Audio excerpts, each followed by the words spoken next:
Nous allons vous présenter la séance de cours magistral numéro 1 du chapitre forme différentielle. Dans ce chapitre, nous vous présenterons la notion de forme différentielle ainsi que la méthode pour étudier si une forme différentielle est exacte. Dans la partie 1, nous allons présenter des rappels et compléments sur les fonctions réelles de deux variables. Dans cette partie, nous allons compléter l'étude des fonctions réelles de deux variables. Alors lorsque nous notons ainsi f qui va de R2 dans grand R, c'est-à-dire que R2 c'est l'ensemble des couples de réels, ainsi f va transformer un couple de réels en un réel que nous notons f de xy. Alors convention, on note sous la forme scalaire les éléments x de grand R. Donc scalaire, c'est-à-dire qu'on ne met pas de flèche. Et on note vectoriel, c'est-à-dire avec une flèche, les éléments x de R2. Ainsi, le couple x1, x2, si nous l'appelons x, nous noterons donc x vectoriellement avec une flèche. Et si nous voulons donc l'image du couple x par f, nous noterons donc f de x flèche est égal à f du couple x1, x2. Dans la suite, f désignera une fonction réelle de deux variables définie sur une partie d de R2, c'est-à-dire que D est un sous-ensemble de R2, c'est-à-dire donc D est un ensemble de couples de réels. Ainsi, nous noterons que f donc va de D dans grand R, et donc va transformer un élément de D, qui est donc un couple XY, en un réel, que nous notons f de XY. C'est donc l'image par f du couple XY. L'espace sera supposé muni d'un repère orthonormal OIJK. Nous rappelons les notations relatives aux dérivées partielles. La fonction dérivée partielle de f par rapport à x, si elle existe, se note ainsi donc d ronde de f sur dx. Alors attention, nous avons ici un d ronde. Donc effectivement, si je représente, c'est quelque chose comme ceci. Ce n'est pas un d droit, d'accord? Donc on fait attention lorsqu'on écrit une dérivée partielle, on écrit un d ronde, donc au numérateur et au dénominateur, et non pas un d droit. Donc ainsi, la dérivée partielle de f par rapport à x se note ainsi, d ronde de f sur d ronde de x, qui va donc de d dans grand R, et qui a un couple xy, va associer donc la valeur de la dérivée partielle de f par rapport à x en le couple xy. Alors attention, la dérivée partielle de f par rapport à x n'est pas forcément définie pour tout couple élément de d, mais ça peut très bien être défini que sur une partie de d. De même, la fonction dérivée partielle de f par rapport à y donc se note d ronde de f sur d ronde de y, qui peut être définie sur d ou une partie de d, et donc est à valeur dans grand R. Ainsi, la dérivée partielle de f par rapport à y va transformer un couple xy en un réel, que nous notons donc la dérivée partielle de f par rapport à y appliquée en le couple xy. Rappel, fonction de classe C1. On dit qu'une fonction réelle petit f de variable est de classe C1 sur un domaine D, si et seulement si f est continu sur D et y admet des dérivées partielles par rapport à x et par rapport à y qui sont continues. Remarque, à notre niveau, la fonction f sera toujours de classe C1 sur la partie de son domaine de définition où elle admet des dérivées partielles par rapport à x et par rapport à y. Donc tout ceci pour dire qu'en fait, nous, à notre niveau, nous travaillerons avec des fonctions très régulières, donc nous pourrons toujours considérer que les fonctions que nous utiliserons seront en fait de classe C1 sur leur domaine d'étude. Rappel, différentiel, soit f une fonction réelle de deux variables de classe C1 sur son domaine D de définition, et A2 un couple appartenant à D, et ce couple nous le notons donc matériellement A. On appelle différentiel de f en A l'application réelle notée df de A est définie sur R2 par ce qui suit. Alors donc df de A, il faut voir que c'est une application donc qui va de R2 dans grand R, c'est-à-dire que df de A va transformer un couple de réels en un réel. Donc si nous considérons un couple de réels xy, donc c'est un élément de R2, et nous notons donc vectoriellement U ce couple. Et nous voulons avoir donc l'image de U par df de A. Alors l'image de U par df de A est notée df de A de U. Et comme U désigne le couple XY, on peut aussi noter ceci, df de A donc de XY. Donc df de A appliqué en le couple XY. Et pour calculer l'image obtenue, eh bien, nous allons multiplier la première composante x par la dérivée partielle de f par rapport à x en a, plus ensuite donc la deuxième composante y fois la dérivée partielle de f par rapport à y en a. Et nous avons ainsi calculé l'image du couple xy par la différentielle de f en a. Nous avons vu que la différentielle de f en a donc, va transformer un couple de réels xy en cette expression. Ainsi, nous pouvons noter que la différentielle de f en a est égale à la dérivée partielle de f par rapport à x en a fois E1 étoile plus la dérivée partielle de f par rapport à y en a fois E2 étoile, où E1 étoile est l'application qui va transformer le couple xy en la valeur x, c'est-à-dire en la valeur de la première composante du couple, et E2 étoile est donc l'application de R2 dans le grand R qui va transformer un couple XY en sa deuxième composante, c'est-à-dire en Y. Ainsi, si nous voulons appliquer cette expression à un couple XY, alors E1 étoile appliqué au couple XY va nous donner donc X, et E2 étoile appliqué au couple XY va donc nous donner Y, et nous verrons bien réapparaître donc l'image du couple XY par la différentielle de f en A. Définition, fonction de classe C2. Nous considérons une fonction réelle petit f de deux variables définie sur un domaine D avec effectivement D qui est inclus dans R2, c'est-à-dire D qui est une partie de R2, ce qui veut dire que D est un ensemble dont les éléments sont des couples de réels. On dit que f est de classe C2 sur D si et seulement si f est continu sur D et que ses dérivées partielles sont de classe C1 sur D. Alors vous savez qu'une fonction est de classe C1 sur D, ça veut dire que ses dérivées partielles sont continues sur D. Donc dire que f est de classe C2, cela veut dire que les dérivées partielles des dérivées partielles sont continues sur D, c'est-à-dire que les dérivées partielles secondes de f sont continues sur D. Notation. Nous présentons les notations utilisées pour les dérivées partielles secondes. Alors, nous considérons la dérivée partielle de f par rapport à x. Si nous la dérivons encore une fois par rapport à x, nous obtenons donc la dérivée partielle seconde de f par rapport à x, ce que l'on note d de f sur dx2. Et les d qui apparaissent, ce sont des d rondes et non pas des d droits.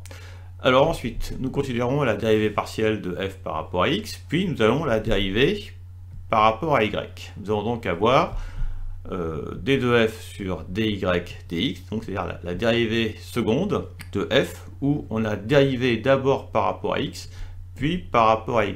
Donc au niveau du dénominateur, il faut voir que l'ordre d'apparition des variables donne l'ordre des dérivations. Donc la variable qui apparaît le plus sur la droite, c'est celle par rapport à laquelle on a dérivé pour la première fois, et celle qui suit est celle par rapport à laquelle on a dérivé pour la seconde fois. D'accord? Alors nous allons voir l'exemple 1.4 pour présenter cela. Nous allons vous présenter la rédaction de l'exemple 1.4. En exemple, nous allons considérer la fonction réelle f de deux variables définie par f de xy est égale à 3x au carré y plus 2y plus 1, qui sera définie sur d égale R2. Nous posons donc A le couple 2 moins 1, donc A est noté factoriellement. À la question numéro 1, nous voulons déterminer la différentielle de f en A, et ensuite obtenir l'expression de la différentielle de f en A appliquée en le couple xy. Et en application, nous considérons donc le couple 3,1, et nous devrons noter U, et nous déterminerons donc l'image de U par la différentielle de f en A. Alors nous allons présenter la démarche. Pour traiter la question numéro 1, nous commençons par rappeler l'expression de la différentielle de f en A, qui est égale donc à la dérivée partielle de f par rapport à x en A fois E1 étoile, plus la dérivée partielle de f par rapport à y en A fois E2 étoile. Alors, donc pour déterminer cette expression, nous allons devoir dans le premier temps calculer la dérivée partielle de f par rapport à x en xy, et ensuite nous pourrons déduire la valeur de la dérivée partielle de f par rapport à x en a en remplaçant x par 2 et y par moins 1 dans l'expression de la dérivée partielle de f par rapport à x. Nous ferons ensuite la même chose en calculant la dérivée partielle de f par rapport à y, puis la dérivée partielle de f par rapport à y en a, encore une fois en remplaçant donc x par 2, y par moins 1 dans l'expression obtenue pour la dérivée partielle de f par rapport à y. Et une fois que nous aurons fait ces calculs, nous pourrons alors donner l'expression de la dérivée partielle de f en a. Alors vous pouvez mettre cette vidéo en pause, prenez le temps de compléter les blancs, puis la relancer pour avoir ma rédaction. Nous calculons la dérivée partielle de f par rapport à x. Pour cela, nous considérons l'expression de f de x y est égale à 3x carré y plus y plus 1. Alors, le premier terme, 3x carré y, si nous le dérivons par rapport à x, alors la dérivée de 3x carré, ça nous donne 6x, et ça nous donne 6x fois y, car y est une constante par rapport à x. Nous obtenons ainsi 6xy. Ensuite, si nous voulons dériver de y plus 1 par rapport à x, cette expression ne contient pas de x, elle est donc constante par rapport à x, ainsi en dérivant par rapport à x, nous obtenons 0. Donc il nous reste seulement 6xy pour l'expression de la dérivée partielle de f par rapport à x. Ensuite, donc pour calculer la dérivée partielle de f par rapport à x en a, donc nous avons x qui est égal à 2 et y qui est égal à moins 1. Nous allons donc remplacer x par 2 et y par moins 1. Donc ça nous fait 6 fois 2 fois moins 1, ce qui nous donne moins 12. Alors de même, nous calculons la dérivée partielle de f par rapport à y. Alors si nous considérons les termes de l'expression de f de xy, donc la dérivée de 3x carré y par rapport à y, ça nous donne 3x carré fois 1, c'est-à-dire 3x carré. Ensuite, la dérivée de 2y par rapport à y, ça vous donne 2, et la dérivée de 1 par rapport à y nous donne 0. Donc ainsi, la dérivée partielle de f par rapport à y est donnée par 3x carré plus 2. Pour calculer la dérivée partielle de f par rapport à y en a, nous allons donc remplacer x, nous remplaçons donc x par 2. Ce qui donne donc, alors 2 au carré nous donne 4, nous donnons ainsi 3 fois 4 plus 2, donc 12 plus 2, 14. Bilan.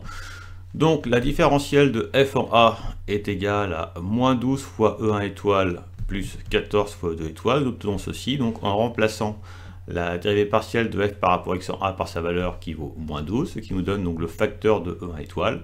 Et pour avoir le facteur de E2 étoile, donc nous remplaçons la dérivée partielle de f par rapport à y en a par sa valeur qui vaut 14. Nous obtenons ainsi 14 E2 étoile. Nous avons calculé la différentielle de f en a. Bilan, nous avons établi que df de a est égal à moins 12 fois 1 étoile plus 14 fois 2 étoiles, avec E1 étoile qui est la fonction réelle de deux variables qui transforme un couple xy en sa première composante x, c'est-à-dire que E1 étoile de xy est égal à x. Et E2 étoile qui est la fonction réelle de deux variables qui transforme un couple xy donc en y en sa deuxième composante, ainsi E2 étoile de xy est égal à y. Ainsi, si nous voulons l'expression de df de a, de la différentielle de f en a, appliquée en le couple xy, nous allons dire que c'est moins 12 fois E1 étoile appliqué en le couple xy, plus 14 fois E2 étoile appliqué en le couple xy. Et nous connaissons l'expression de E1 étoile de xy, et nous connaissons l'expression de E2 étoile de xy, nous pouvons alors donner l'expression de la différentielle de f en a en le couple xy. Nous allons ensuite utiliser ce résultat pour calculer donc l'image de u par la différentielle de f en a, où u sera le couple 3, 1, c'est-à-dire que x vaut 3 et y vaut 1, donc ainsi, en remplaçant x par 3, y par 1 dans l'expression de la différentielle de f de a en le couple xy, nous obtiendrons alors la valeur recherchée, c'est-à-dire la valeur de l'image de u par la différentielle de f en a. Vous pouvez mettre cette vidéo en pause, prenez le temps de compléter les blancs, puis la relancer pour avoir ma rédaction. Nous savons que E1 étoile de xy est égal à x, nous pouvons donc remplacer E1 étoile de xy par x. Nous savons que E2 étoile de xy est égal à y, nous remplaçons donc E2 étoile de xy par y, nous obtenons ainsi que l'expression de la différentielle de f en a appliquée dans le couple xy est égale à moins 12x plus 14y. Nous considérons ensuite donc u désignant le couple 3, 1, c'est-à-dire que x vaut 3 et y vaut 1, et nous voulons calculer l'image de u par la différentielle de f en a, c'est-à-dire nous voulons calculer l'image du couple 3, 1 par la différentielle de f en a. Alors pour ce couple, nous avons donc x qui vaut 3 et y qui vaut 1, nous allons donc remplacer x par 3 et y par 1, dans l'expression en xy de df de a de xy, ce qui donne donc moins 12 fois 3 plus 14 fois 1, donc moins 36 plus 14, qui nous donne bien moins 22. Ainsi, l'image de u par la différentielle de f en a est égale à moins 22. Par la suite, nous utiliserons une autre notation pour représenter la différentielle de f. Alors pour cela, nous remplacerons la notation E1 étoile par la notation dx et nous remplacerons la notion E2 étoile par la notation dy. Et au lieu de noter df appliquant xy, nous noterons df tout court, entre guillemets. Alors la motivation pour utiliser cette notation, c'est qu'elle rendra donc plus naturel le calcul intégral que nous aurons à faire par la suite à partir de formes différentielles. Exemple, nous considérons la fonction réelle petit f de deux variables définie par f de x, y est égal à exponentielle 2x plus 3y sur le domaine D qui est égal à R2. Nous rappelons la dérivée composée, la dérivée d'exponentielle u est égale à u' exponentielle u. Nous allons utiliser cette formule pour calculer la dérivée partielle de f par rapport à x, effectivement, en considérant que y est une constante, nous remarquons que f de xy est donc une fonction de la forme exponentielle d'une fonction en x, si nous posons y constante. Ainsi, lorsque nous dérivons par rapport à x, donc nous ferons apparaître d'abord la dérivée de l'exposant par rapport à x fois exponentielle de l'exposant. Nous procédons de la même façon pour calculer la dérivée partielle de f par rapport à y. Ensuite, nous chercherons à calculer la dérivée seconde de f par rapport à x, c'est-à-dire que nous intéressons à la dérivée partielle par rapport à x de la dérivée partielle de f par rapport à x. Donc nous remplacerons la dérivée partielle de f par rapport à x par son expression en xy, et en nous aidant de ce que nous avons fait dans le calcul auparavant, nous pourrons calculer l'expression de la dérivée seconde de f par rapport à x. Et après ça, nous nous poserons la question, mais qu'est-ce donc la dérivée seconde de f par rapport à y? Vous pouvez prendre le temps de mettre la vidéo en pause pour compléter les blancs, puis la relancer pour avoir ma rédaction. Nous savons que la dérivée d'une exponentielle composée, c'est la dérivée de l'exposant fois exponentielle de l'exposant. C'est ce que nous allons appliquer ici. Donc nous commençons par écrire la dérivée de l'exposant donc par rapport à x, et la dérivée de l'exposant qui est 2x plus 3y par rapport à x donne bien 2 fois exponentielle de l'exposant. Ainsi, la dérivée partielle de f par rapport à x est donnée par 2 exponentielle 2x plus 3y. Ensuite, calculer la dérivée partielle de f par rapport à y, nous allons procéder de même, à part que nous écrirons donc en facteur exponentiel la dérivée par rapport à y de l'exposant. Et la dérivée par rapport à y de l'exposant, ça nous donne donc 3. Nous tenons ainsi 3 exponentielle 2x plus 3y pour l'expression de la dérivée partielle de f par rapport à y. Ensuite, nous intéressons à la dérivée seconde de f par rapport à x. Donc disons que c'est la dérivée partielle par rapport à x de la dérivée partielle de f par rapport à x. Nous avons vu que la dérivée partielle de f par rapport à x est égale donc à 2 exponentielle de x plus 3y. Donc nous remplaçons la dérivée partielle de f par rapport à x par 2 exponentielle de x plus 3y. Si nous voulons dériver cette expression partiellement par rapport à x, nous écrirons d'abord le facteur constant 2, puis nous écrirons donc la dérivée de l'exposant par rapport à x, qui est encore une fois 2, fois exponentielle de l'exposant. Nous donnons ainsi 4 exponentielle 2x plus 3y. Nous allons maintenant nous intéresser à la dérivée seconde de f par rapport à y. Nous rappelons l'expression de f de xy, ainsi que l'expression de la dérivée partielle de f par rapport à x en xy, et l'expression de la dérivée partielle de f par rapport à y en xy. Nous allons calculer la dérivée seconde de f par rapport à y, c'est-à-dire la dérivée partielle par rapport à y de la dérivée partielle de f par rapport à y. Nous commencerons par remplacer la dérivée partielle de f par rapport à y par son expression que nous avons obtenue à la diapositive précédente, et nous dériverons cette expression par rapport à y. Nous obtiendrons ainsi la dérivée seconde de f par rapport à y. Ensuite, nous intéresserons à la dérivée seconde de f par rapport à x, puis par rapport à y. Donc la variable qui apparaît la première sur la droite est celle par rapport à laquelle on commence à dériver. Donc ainsi, cette notation représente la dérivée partielle par rapport à y, de la dérivée partielle par rapport à x de f de xy. Alors nous commencerons par remplacer la dérivée partielle de f par rapport à x en xy par l'expression que nous avons obtenue à la diapositive précédente, et cette expression, nous la dériverons par rapport à y. Nous obtiendrons ainsi la dérivée seconde de f par rapport à x, puis par rapport à y. Et ensuite, nous poserons la question, mais qu'est-ce que c'est que la dérivée seconde de f par rapport à y, puis par rapport à x? Alors vous pouvez mettre cette vidéo en pause, prenez le temps de compléter les blancs, puis la relancer pour avoir ma rédaction. Nous remplaçons la dérivée partielle de f par rapport à y par son expression en xy. Puis nous dérivons cette expression par rapport à y. Nous avons un facteur constant que nous réécrivons. Et ensuite, nous allons écrire la dérivée par rapport à y de cette exponentielle. Donc ça va être égal à la dérivée de l'exposant par rapport à y, c'est-à-dire 3, fois exponentielle de l'exposant. Nous tenons ainsi que la dérivée seconde de f par rapport à y est égale à 9 exponentielle de x plus 3y. Nous nous intéressons maintenant à la dérivée seconde de f par rapport à x puis par rapport à y. Nous remplaçons la dérivée de f par rapport à y par son expression xy qui est 2 exponentielle de x plus 3y. Et ensuite, nous allons Et ensuite, nous dérivons cette expression par rapport à y. Donc nous commençons par le facteur constant, qui est ici 2, puis nous écrivons la dérivée par rapport à y, c'est l'exponentielle. C'est égal à la dérivée par rapport à y de l'exposant, c'est-à-dire 3, fois exponentielle de l'exposant. Nous obtenons ainsi que la dérivée seconde de f par rapport à x puis par rapport à y est égale à 6 exponentielle 2x plus 3y. Nous rappelons l'expression de f de xy, nous rappelons l'expression de la dérivée partielle de f par rapport à x en xy, ainsi que l'expression de la dérivée partielle de f par rapport à y en xy. Nous avons calculé la dérivée seconde de f par rapport à x puis par rapport à y, et nous avons trouvé 6 exponentielle de x plus 3y. Maintenant, nous calculons la dérivée seconde de f par rapport à y puis par rapport à x, c'est-à-dire qu'on va modifier l'ordre de dérivation. Donc, ceci va être égal à la dérivée par rapport à x de la dérivée de f par rapport à y.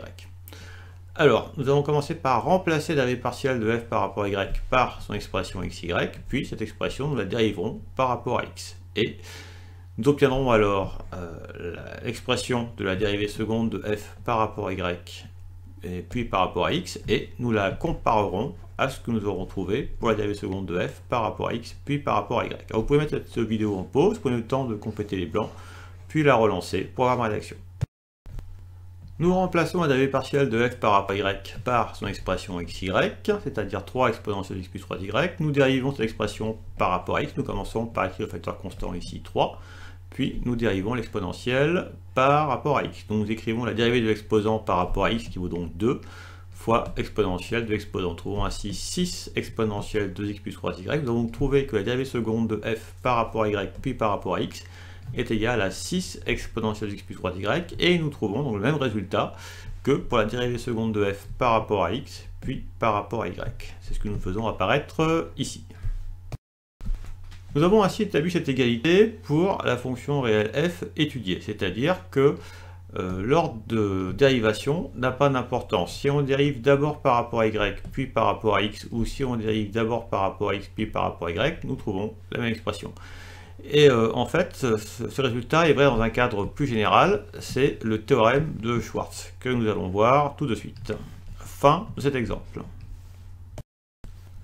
Le théorème de Schwartz énonce que si une fonction réelle de deux variables petit f est de classe C2 sur son domaine D de définition, alors nous avons que la dérivée seconde de f par rapport à y puis par rapport à x est égale à la dérivée seconde de f par rapport à x puis par rapport à y sur le domaine de définition D, c'est-à-dire que l'ordre de dérivation n'a pas d'importance, qu'on dérive d'abord par rapport à y puis par rapport à x, ou d'abord par rapport à x puis par rapport à y, nous obtiendrons la même expression. À notre niveau, comme nous travaillons avec des fonctions très régulières, nous pourrons considérer que cette égalité sera toujours vraie sur le domaine de définition D d'étude de la fonction réelle petit f. Dans la partie numéro 2, nous allons présenter la notion de forme différentielle. Définition, forme différentielle de degré 1. On appelle forme différentielle de degré 1 sur un domaine D inclus R2 toute expression oméga de la forme oméga qui est égale à P de xy dx plus Q de xy dy, où P et Q désignent des fonctions réelles de deux variables définies de classe C1 sur le domaine de définition D. C'est-à-dire que P est donc défini sur D et à valeur temps grand R, et donc P transforme le couple XY en un réel que nous notons P de XY. De même, Q est défini sur le domaine D et à valeur temps grand R, et donc Q transforme un couple XY de D en le réel noté Q de XY. Vocabulaire, on dit que la forme différentielle oméga est de classe C1 si les fonctions réelles de variables P et Q sont elles aussi de classe C1 sur le domaine D. À notre niveau, ce sera toujours le cas. Nous travaillerons toujours avec des formes différentielles oméga de classe C1. C'est-à-dire que les fonctions P et Q seront toujours C1 sur le domaine D. Nous travaillons qu'avec des fonctions régulières à notre niveau, donc tout se passera toujours très bien. Définition. Forme différentielle associée à une fonction petit f. Nous considérons une fonction réelle f de deux variables définie de classe C1 sur un domaine D inclus dans R2. C'est-à-dire f est défini sur D, est à valeur d'un grand R, et transforme un couple XY en un réel noté f de XY. On appelle forme différentielle associée à f sur d, la forme différentielle notée df est définie sur d par df qui est égal à la dérivée partielle de f par rapport à x en xy fois dx, plus la dérivée partielle de f par rapport à y en xy fois dy. Et nous reconnaissons que cette forme différentielle correspond en fait à la différentielle de f, en convenant que dx est égal à E1 étoile et dy est égal à E2 étoile. C'est pour ça que nous notons df. Donc ainsi, cette forme différentielle associée à f, c'est en fait la différentielle de f. Exemple 2.2. Nous présentons la rédaction de l'exemple 2.2. Nous considérons la fonction réelle f de deux variables définie par f de xy est égal à 4xy² plus 5x sur le domaine D qui est égal à R2. La différentielle de f est donnée par cette expression, en utilisant donc la notation vue précédemment, c'est-à-dire que df est égal à la dérivée partielle de f par rapport à x fois dx, plus la dérivée partielle de f par rapport à y fois dy. Donc pour obtenir l'expression de df, il ne reste plus qu'à calculer la dérivée partielle de f par rapport à x et l'écrire en facteur de dx, et calculer la dérivée partielle de f par rapport à y et la mettre en facteur de dy. Alors si nous voulons reprendre la présentation d'une forme différentielle comme vu dans la définition, nous pourrons remarquer que df est de la forme p de xy fois dx plus q de xy dy, et préciser alors l'expression de p de xy et l'expression de q de xy. Donc ceci est très simple, vous pouvez prendre le temps de mettre la vidéo en pause pour compléter les blancs, puis relancer programme rédaction. Nous calculons la dérivée partielle de f par rapport à x. Alors la dérivée par rapport à x de 4xy² nous donne bien 4y², et la dérivée par rapport à x de 5x nous donne bien 5. Nous obtenons ainsi 4y² plus 5 fois dx. Ensuite, la dérivée partielle de f par rapport à y. Donc si nous dérivons 4xy² par rapport à y, ça nous fait 4x fois 2y, c'est-à-dire 8xy. Et la dérivée de 5x par rapport à y est égale à 0. Nous obtenons ainsi 8xy fois dy, c'est-à-dire que df, la différentielle de f, est égale à 4y² plus 5 fois dx plus 8xy fois dy. Alors si nous posons que df est égal à p de xy dx plus q de xy dy, eh bien nous disons que p de xy, le facteur de dx, est égal à 4y² plus 5, et q de xy, le facteur de dy, est égal à 8xy. Nous présentons un exemple où apparaissent des formes différentielles en physique, c'est-à-dire notamment en mécanique. Nous considérons un point M du plan de coordonnées xy, et en ce point M, nous considérons qu'est appliquée la force F suivante, c'est-à-dire la force F qui, en abscisse vaut 4xy³ et ordonnée de xy. Alors un déplacement élémentaire est donné par dl, qui est en fait une variation infinitésimale du vecteur OM, donc d de OM, et M ayant pour composante xy, d de OM a pour composante x et y. Et donc en appliquant l'opérateur d à chacune des composantes, nous obtenons donc dx, dy. Ainsi, dl est égal au vecteur de composante dx, dy, et le travail élémentaire de f le long du déplacement dl est donné par oméga, qui va être égal au produit scalaire de f par dl. Donc nous remplacerons f par son vecteur composante, nous remplacerons dl par son vecteur composante, et nous appliquerons la formule du produit scalaire qui nous dit que le vecteur AB scalaire le vecteur A'B' nous donne le réel AA' plus BB'. Et donc en appliquant ceci, vous verrez apparaître une forme différentielle, c'est-à-dire que le travail élémentaire est égal à une forme différentielle. Vous pouvez mettre la vidéo en pause, vous pouvez le temps d'effectuer ce calcul, puis la relancer pour la rédaction. Nous calculons oméga qui est égal au produit scalaire du vecteur f par le vecteur dl. Donc le vecteur f a pour composante 4xy³ 2xy et le vecteur dl a pour composante dx, dy. Nous effectuons le produit scalaire.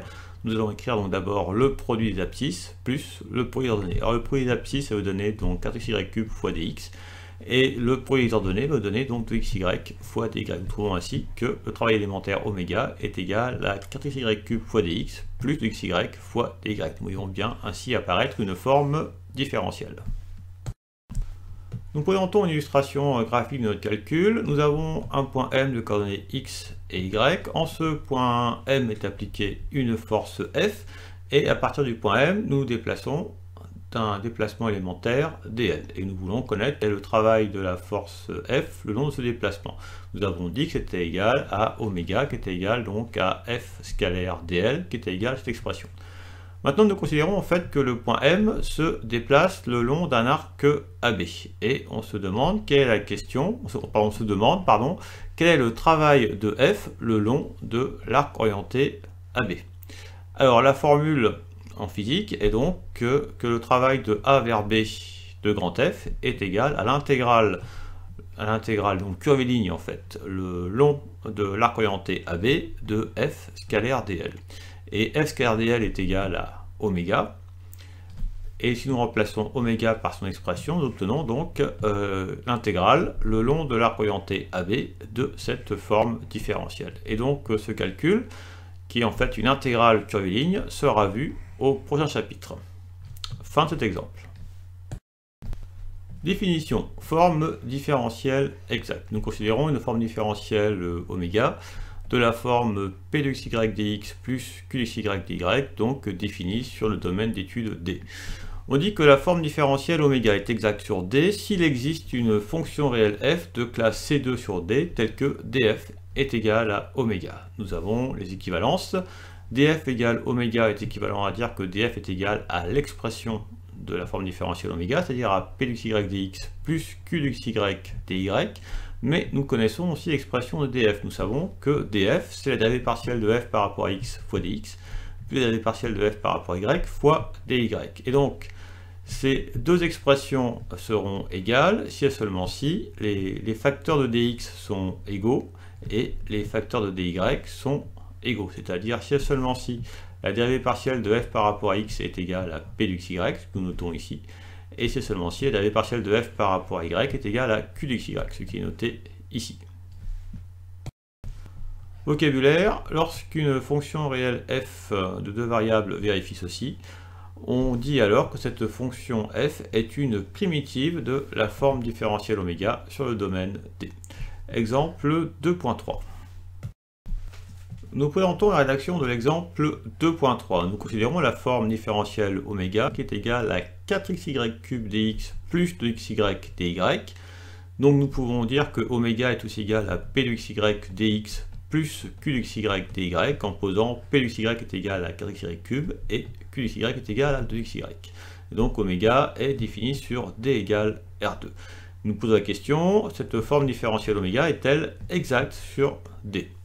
Alors pour cela, on résout oméga égale df, donc nous remplaçons oméga par son expression, et ensuite nous remplaçons df par son expression. Nous savons que df est égal à la dérivée partielle de f par rapport à x fois dx, plus la dérivée partielle de f par rapport à y fois dy. Nous dirons ensuite que cette égalité a lieu si et seulement si les facteurs de dx sont égaux, et que les facteurs de dy sont égaux. Et nous ferons ainsi apparaître un système que nous savons résoudre. Alors vous pouvez mettre la vidéo en pause, prenez le temps de compléter les blancs, puis la relancer pour la rédaction. Dans cette égalité, nous remplaçons oméga par son expression xy, et nous remplaçons df par son expression xy. Nous disons ensuite que cette égalité a lieu si et seulement si les facteurs de dx sont égaux et les facteurs de dy sont égaux. Alors les facteurs de dx sont égaux, ça nous donne que la dérivée partielle de f par rapport à x en xy est égale à 4xy³. Nous reconnaissons donc p de xy, et que la dérivée partielle de f par rapport à y en xy est égale à xy. Nous écrivons ceci ici, et nous reconnaissons que nous avons l'égalité, que la dérivée partielle de f par rapport à y en xy est égale à q de xy, c'est-à-dire 2xy. Nous devons résoudre ce système de deux contraintes sur la fonction réelle f. Nous allons commencer par intégrer la dérivée partielle de f par rapport à x. Nous obtiendrons ainsi une expression de f de xy dans laquelle apparaîtra une fonction y qui sera en fait la constante d'intégration par rapport à x. Ensuite, nous allons dériver l'expression de f obtenue par rapport à y de façon à faire apparaître une autre expression de la dérivée partielle de f par rapport à y. Et par cohérence, l'expression obtenue devra être égale à l'expression qui apparaît dans le système initial. Et ainsi, nous pourrons déduire l'expression de h' de y et nous pourrons alors conclure. Donc vous pouvez mettre cette vidéo en pause, prenez le temps de compléter les blancs, puis la relancer pour avoir ma rédaction. Nous voulons intégrer la dérivée partielle de f par rapport à x par rapport à x. Nous voulons intégrer cette expression par rapport à x. Alors une primitive de 4x par rapport à x est de 2x carré. Nous tenons ainsi qu'une primitive par rapport à x de 4y³ est donnée par 2x carré y³ plus une constante par rapport à x. Et une constante par rapport à x est une fonction en y. Nous dérivons ensuite f par rapport à y, nous obtenons ainsi que la dérivée partielle de f par rapport à y de xy donc est égale à la dérivée par rapport à y de ceci. Nous dérivons donc le y cube, ça donne 3y carré. 3y carré fois x carré nous donne donc que 6 carré y carré. Ensuite, nous dérivons h de y par rapport à y, ce qui nous donne h' de y. Donc, par cohérence, cette expression de la dérivée partielle de f par rapport à y doit être égale à cette expression de la dérivée partielle de f par rapport à y. Et cela nous permettra d'obtenir h' de y. Donc, nous résolvons de xy qui est égal à 6 carré y carré plus h' de y. C'est ce que nous écrivons ici. Nous isolons h' de y, nous trouvons que h' de y est égal à 2xy moins 2x carré y cube, et là, nous disons que c'est impossible, car h de y est censé être une constante par rapport à x, c'est-à-dire une fonction qui ne dépend que de y. Et nous trouvons que h' de y, qui ne doit donc dépendre aussi que de y, est une expression qui dépend de x. Donc ça, ce n'est pas possible puisqu'on veut avoir que du y. Donc c'est impossible, car h de y ne doit dépendre que de la variable y. Donc oméga n'est pas exact puisqu'il n'est pas possible de trouver une fonction réelle petit f qui vérifie ces deux contraintes, c'est-à-dire de sorte que oméga égale df. Fin de cet exemple. Nous posons que la forme différentielle oméga est égale à p de y dx plus q de y dy, ainsi dire que oméga égale df, c'est-à-dire dire que oméga est exact, cela veut dire que nous avons cette égalité, c'est-à-dire que p de y dx plus q de y dy est égal à la dérivée partielle de f par rapport à x en xy fois dx, plus la dérivée partielle de f par rapport à y en xy fois dy.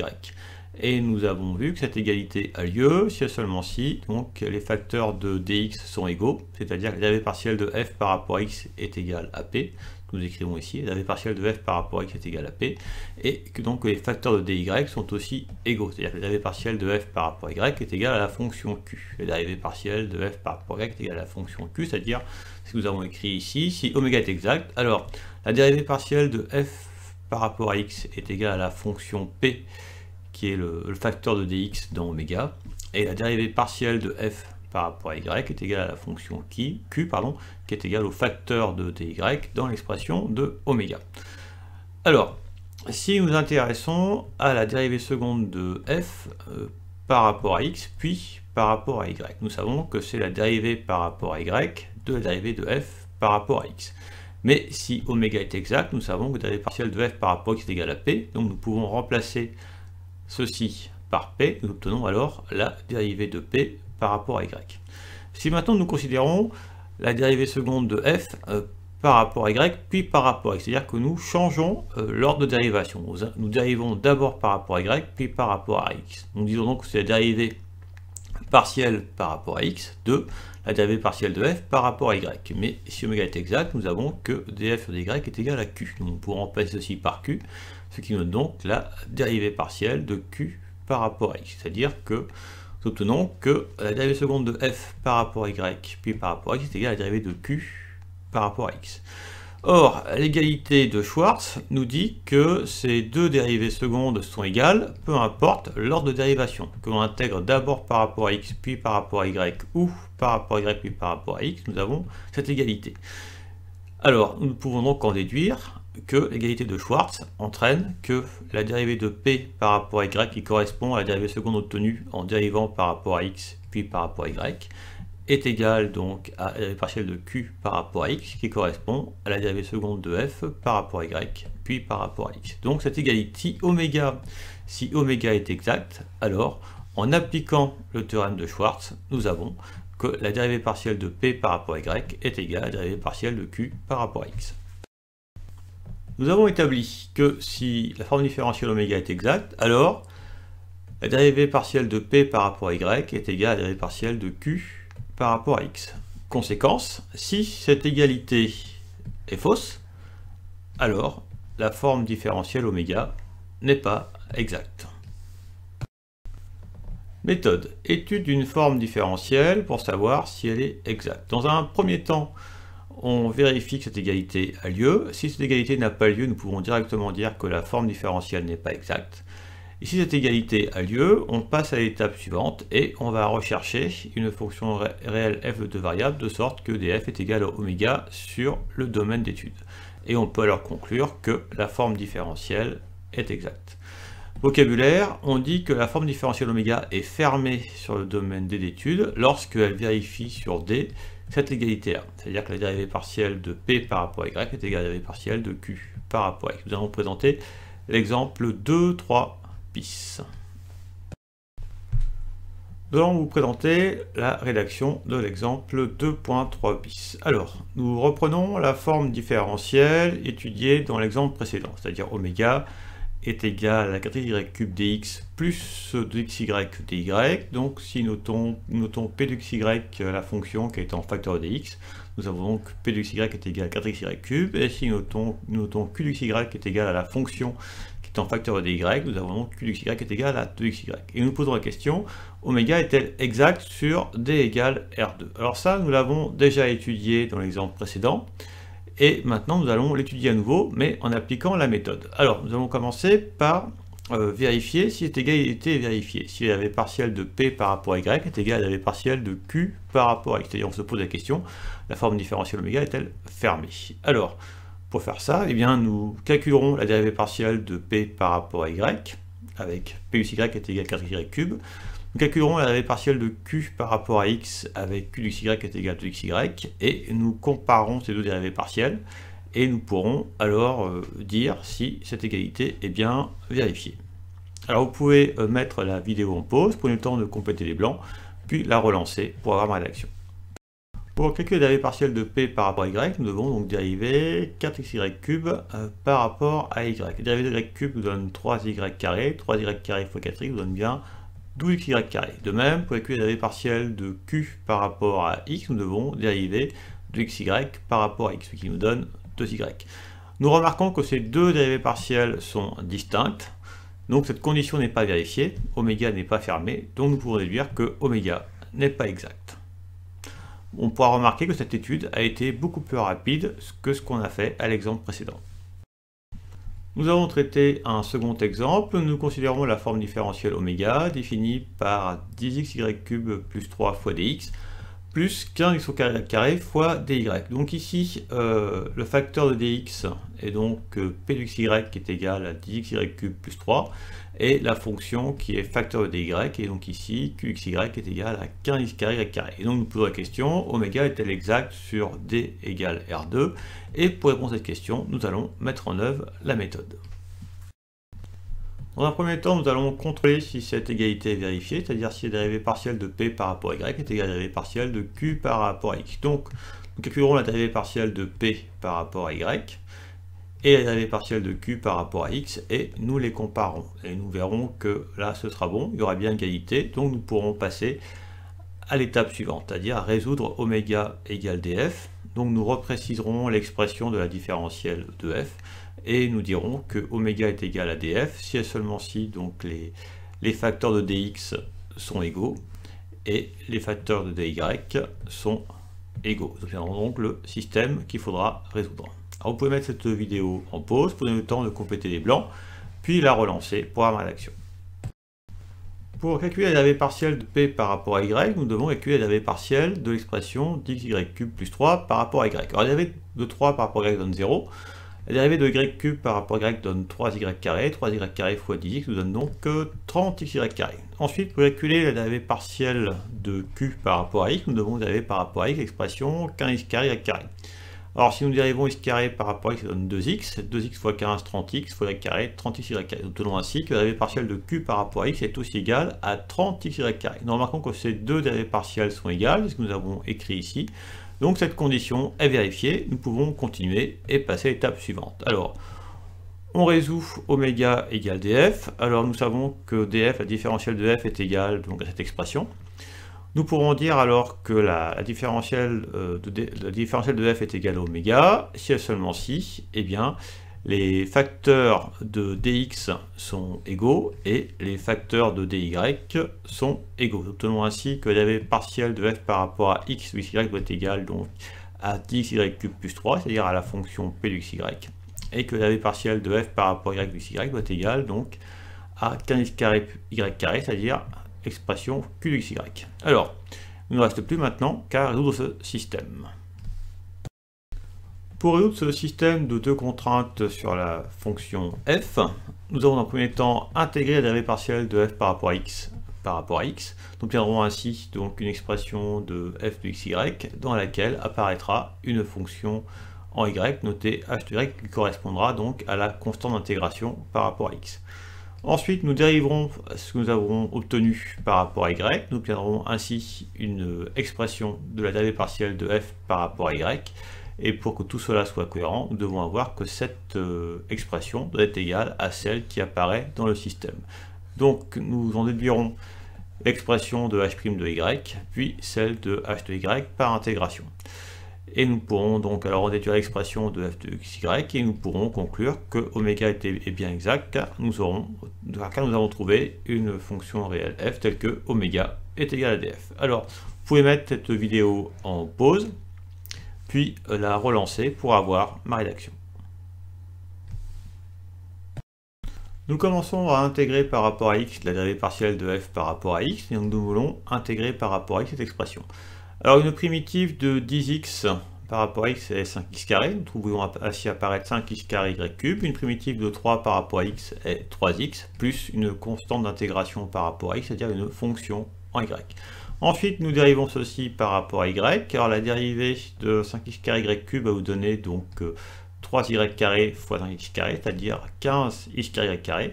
La dérivée de 3x par rapport à y va nous donner 0, et la dérivée de h de y par rapport à y nous donne h' de y, car h ne dépend que de la variable y. Alors nous devons avoir que ces deux expressions sont égales, elles le seront si et seulement si h' de y est égal à 0, c'est-à-dire h de y est égal à une constante réelle que nous appelons k, donc avec k qui appartient donc à grand R. Alors ici, comme nous intégrons par rapport à y, comme nous savons que la fonction que nous devons obtenir ne doit dépendre que de y, nous n'allons pas mettre une fonction en x, mais seulement une constante. Alors, on obtient ensuite en regroupant tout.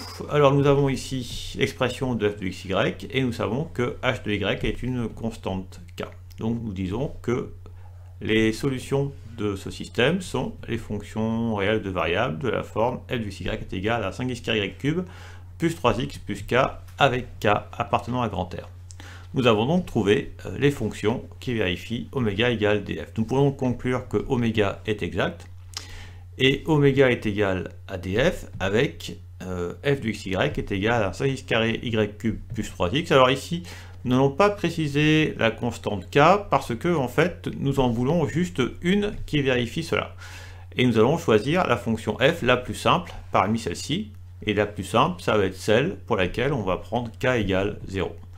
Donc ainsi, nous avons établi que oméga est exact et oméga est égal à df avec f de xy est égal à 5x carré y cube plus 3x. Fin de cet exemple. Nous finirons par une remarque. Sur le domaine D égale R2, nous avons l'équivalence suivante, c'est-à-dire que oméga est exact sur D si et seulement si oméga est fermé sur D. Nous rappelons que oméga est fermé sur D, ça veut dire que cette condition est vérifiée sur D. Et hors programme, de manière plus générale, cette équivalence est vraie lorsque D est un ouvert étoilé. Mais ceci est hors programme et nous ne l'aborderons pas. Nous travaillerons donc nous quasiment toujours sur R2. Donc nous aurons quasiment toujours l'équivalence suivante. Voilà, fin de cette séance.